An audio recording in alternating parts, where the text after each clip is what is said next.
Alam mo, nag-glitch talaga yung pimple patch ko dito, nakakainis. Tinatama talaga akong buksan, tapos nandito pa kayo sa harap ko.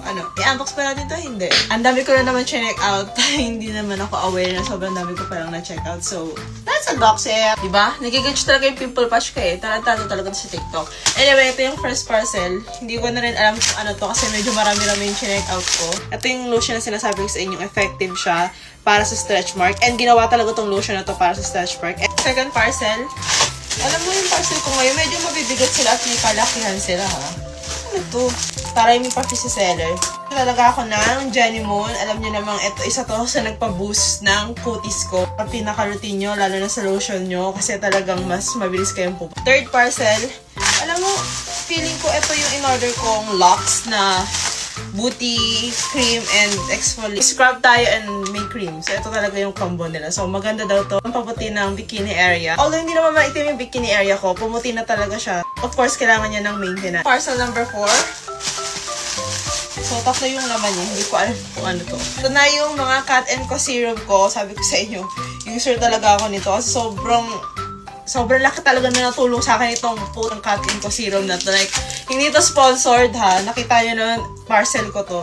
Ito yung underarm serum na talagang lalaban talaga yung kilikili ko sa'yo. Ito naman yung nipple serum. Yes, for this area. Sabi ko sa inyo, maglagay kayo nitong nipple serum. Lalo na kung gumagamit kayo ng mga bleaching soap, bleaching scrub. Maganda tong seller na ino-orderan ko. Pag medyo inano ko maglagay ng... Pag sinipag ako maglagay ng yellow basket, ilalagay ko tong serum.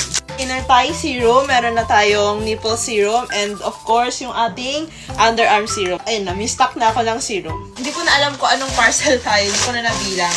Parang may nagsabi sa inyo, every time na nag-shoot ako ng kilala lens or ng contact lens, kasi sinasabi nyo lagi na sponsored. Lahat ng nare-recommend ko, lahat talaga yun binibili ko sa sarili kong pera. Kaya tumahimik ka dyan. 90% gawa tong contact lens na to sa water. Yes, tama kayo narinig. So, hindi mo na kailangan magpatak-patak ka dyan. Kahit 24 hours mo to suot, hindi yung magdadry. Adorn na sunscreen. Ito yung lagi kong ginagamit. Kasi, ubos na yung Adorn ko dyan. Hindi na talaga ako nagme-makeup kapag ito yung ginagamit ko. Sobrang ganda nito sa skin. Ito naman yung parcel number, di ko alam. Ito yung nakita ko dito sa tiki-tiki na salamin. Ewan ko. Pag nagta-thirst up, maganda daw siya.